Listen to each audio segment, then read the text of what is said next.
Hi, it's Ivan from the EV Stock channel here, and today I'll be answering one of our Patreon's questions, which was, with the Model 3 selling in large numbers, whose market share did they take? And did the Model 3 put a dent in the car sales of combustion engine sedans in the United States? So let's have a look.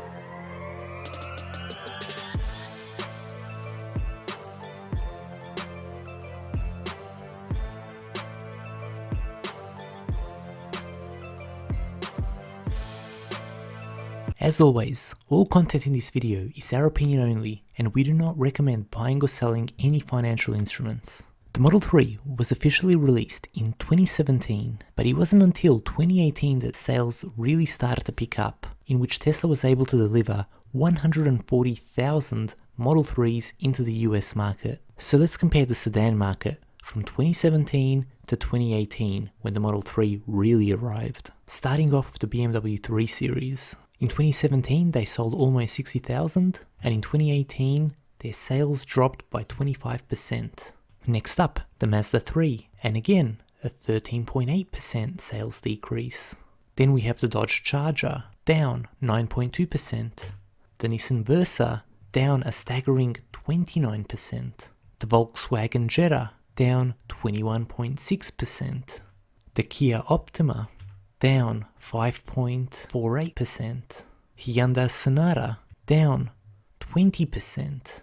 Kia Forte, down 13%. Ford Focus, down 28%. The Chevrolet Malibu, down 22%. So as you can see here, every single sedan so far listed has had a down year in 2018, the year the Model 3 arrived. Let's now move on to the top-end selling sedans, starting with the Chevrolet Cruze, down 22.8%.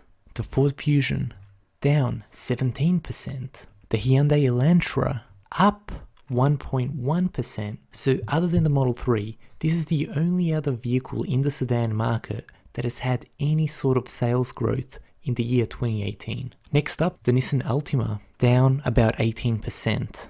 The Nissan Sentra, down about 2.5%. The Honda Accord, down 9.79%. And now let's have a look at the top 3 selling sedans. The Toyota Corolla, down 7.74%.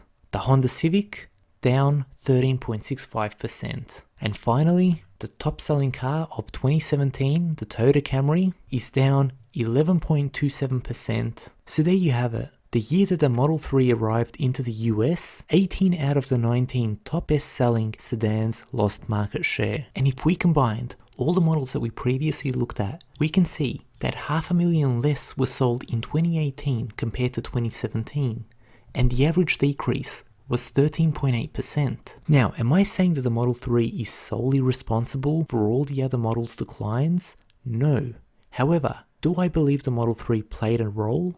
Absolutely, and let's have a look at how. So the first reason is, as mentioned before, there were about 140,000 Model 3 sold in the United States during 2018. So that's 140,000 sedan sales that other manufacturers had to miss out on, or would have had if there was no Model 3. Reason 2, and this is simply my opinion, there were a lot of people that would like to purchase a Model 3, but in order to buy one, they need a year or two to save up. And if it wasn't for the Model 3, they may have bought a lower cost combustion engine sedan in 2018, but they didn't. And interestingly, there have been quite a few surveys showing that more Americans would prefer to buy an electric car in the future, as shown in this article, in which TSLA found that 20% of Americans said they'd like to buy an electric car in the future. And in the following survey, undertaken by the Union of Concerned Scientists, which surveyed 1,659 Americans, it found that 31% said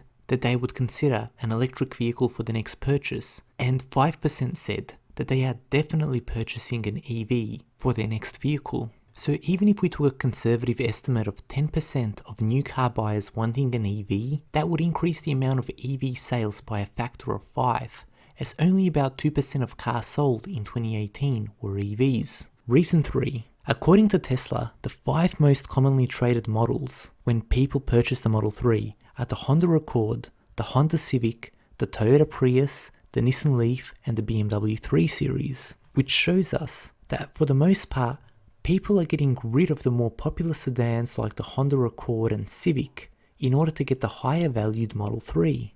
The other factor to consider here is that as more and more people trade in cars like the Honda Accord and the Honda Civic, the used car market grows for the combustion engine sedans and puts downward pressure on their prices, which means less people would be enticed to buy a new Honda Accord or Honda Civic when the second-hand versions are selling at much lower prices.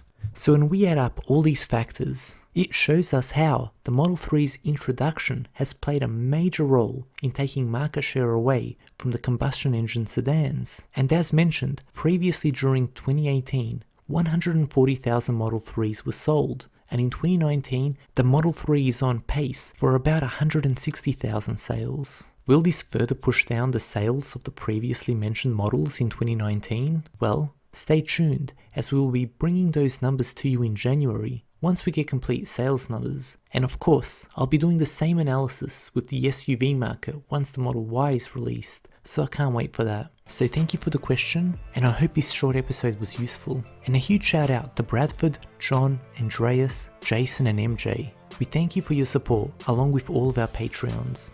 And on a final note, I'm working on a massive new project, and I can't wait to share it with you guys, but it's going to be epic. But till next time, I'll see you guys soon.